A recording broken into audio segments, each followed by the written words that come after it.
Subscribe करें हमारे YouTube channel को और बेल आइकन को प्रेस करें हमारे लेटेस्ट वीडियोस को देखने के लिए।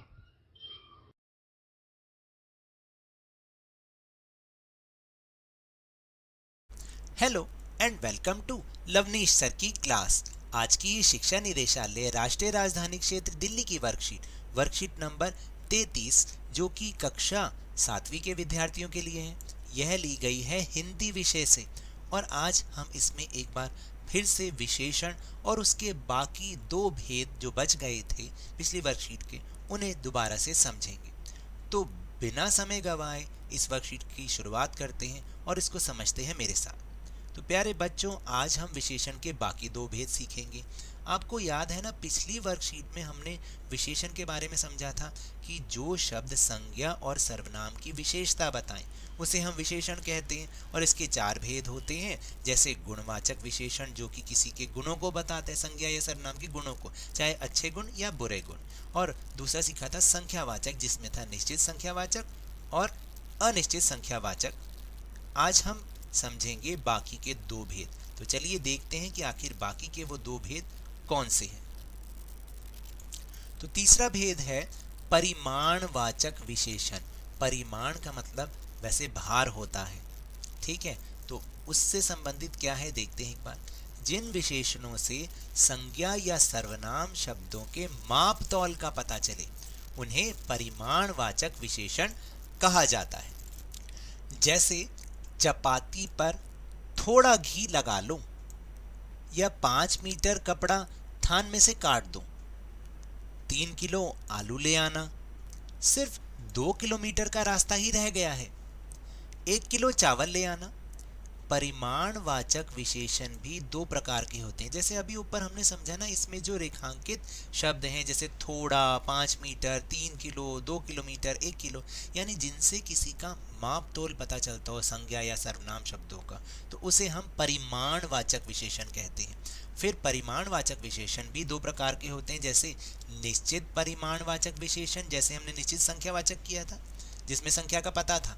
तो इसी तरह निश्चित परिमाणवाचक विशेषण जिन विशेषण शब्दों में से किसी निश्चित माप तौल का पता चल जाए तो उन्हें निश्चित परिमाणवाचक विशेषण कहते हैं। जैसे 2 किलोमीटर पता है ना, एग्जैक्ट की 2 किलोमीटर ही है, 5 मीटर या 3 गज या 2 किलो या 10 लीटर या 5 सेर आदि। और इसी तरह से जो दूसरा है वो है अनिश्चित परिमाणवाचक विशेषण, यानी जिन विशेषण शब्दों से किसी निश्चित मापतौल का पता नहीं चलता उन्हें अनिश्चित परिमाणवाचक विशेषण कहते हैं। जैसे कई मीटर कपड़ा दे दो या थोड़ा कपड़ा दे दो, बहुत अनाज है, काफ़ी है, काफ़ी दूध, या फिर कई लीटर। तो इसमें हमें पता नहीं चल रहा कि कितना है, आखिर एग्जैक्ट कितना है, तो इसलिए हम इसको अनिश्चित परिमाणवाचक विशेषण कहेंगे। फिर है चौथा भेद, सार्वनामिक या संकेतवाचक विशेषण, यानी जिसमें किसी की ओर संकेत हो रखा हो। जैसे जब कोई सर्वनाम किसी संज्ञा के साथ लगकर, ध्यान रखिएगा, जब कोई सर्वनाम किसी संज्ञा के साथ लगकर उसकी विशेषता बताने और उसकी ओर संकेत करने का काम करता है तो उसे सार्वनामिक या संकेतवाचक विशेषण कहते हैं। जैसे वे लोग, यह घर, यह सर्वनाम हो गया और घर संज्ञा हो गया ना। इस विद्यार्थी, ऐसे वैसे, तो इस विद्यार्थी में इस तो हो गया सर्वनाम और विद्यार्थी हो गया संज्ञा आदि।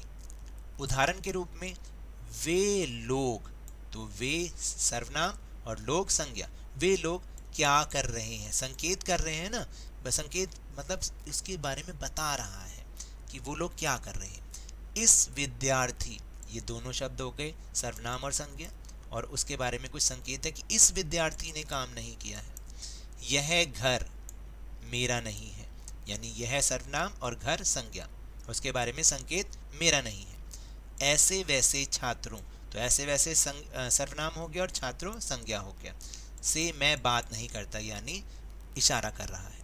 तो अब आप समझे कि परिमाणवाचक विशेषण और सार्वनामिक और संकेतवाचक विशेषण क्या क्या होते हैं। तो चलिए अब चलते हैं ये जानने के लिए कि आपने आखिर क्या सीखा। तो प्रश्न है कि नीचे दिए गए वाक्यों में रेखांकित विशेषण के भेद का नाम बताइए। अब ध्यान से सुनिएगा, रेखांकित जो विशेषण है उसको ध्यान से देखिएगा। वह कलम मेरी है, तो वह सर्वनाम और कलम संज्ञा, तो क्या बना? सार्वनामिक या संकेतवाचक विशेषण।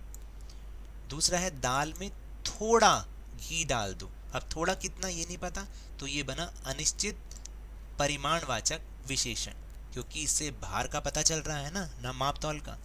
मेरे पास कई मीटर कपड़ा है, तो कई मीटर ये भी अनिश्चित हो गया, अनिश्चित परिमाणवाचक। तुम 3 किलो आलू ले आओ। 3 किलो पता चल गया, भार भी पता चल गया और एग्जैक्ट कितना है वो भी पता चल गया, तो ये हो गया निश्चित परिमाणवाचक विशेषण। यह विशेषण थोड़ा सा लिखना भूल गया, आप लिख लीजिएगा। फिर यह घर मेरा नहीं है, यह घर सर्वनाम और फिर संज्ञा, उसके बारे में संकेत, तो ये बना सार्वनामिक अथवा संकेतवाचक विशेषण।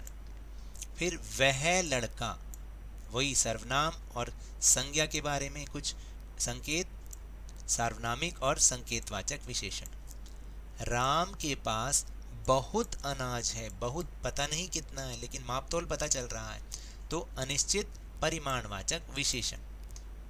मेरा विद्यालय 2 किलोमीटर दूर है, तो 2 किलोमीटर एग्जैक्ट पता चल गया, निश्चित परिमाणवाचक विशेषण। फिर इसके बाद है कि 9वां जो है, मेरी कमीज के लिए 2 मीटर कपड़ा चाहिए, तो 2 मीटर पता चल रहा है बिल्कुल, निश्चित परिमाणवाचक विशेषण। और आखिरी है, जाओ बाजार से थोड़े चावल ले आओ। अब थोड़े कितने लाने ये नहीं पता, तो ये हो गया अनिश्चित परिमाणवाचक विशेषण। तो देखा आपने, हमने कितनी आसानी से इसको सीख लिया और इसका अभ्यास भी किया। आप भी अपनी पुस्तक में से कुछ कुछ वाक्यों को ढूंढें, उसमें से विशेषण के भेद ढूंढने की कोशिश करें और अभ्यास करें। जितना आप अभ्यास करेंगे उतना ज़्यादा आपको अच्छे से समझ में आएगा। तो ये तो थी आज की वर्कशीट। अगर मेरे इस तरह समझाने से आपको थोड़ा सा भी समझ में आया हो तो इस चैनल को ज़्यादा से ज़्यादा सब्सक्राइब कीजिए, लाइक कीजिए और बहुत ज़्यादा शेयर भी कीजिए। और हाँ, मेरे साथ इसी तरह आसानी से वर्कशीट को समझते रहिए, लेकिन ध्यान और मन लगाकर पूरी मेहनत और लगन के साथ ऑनलाइन ही सही पढ़ते अवश्य रहिए।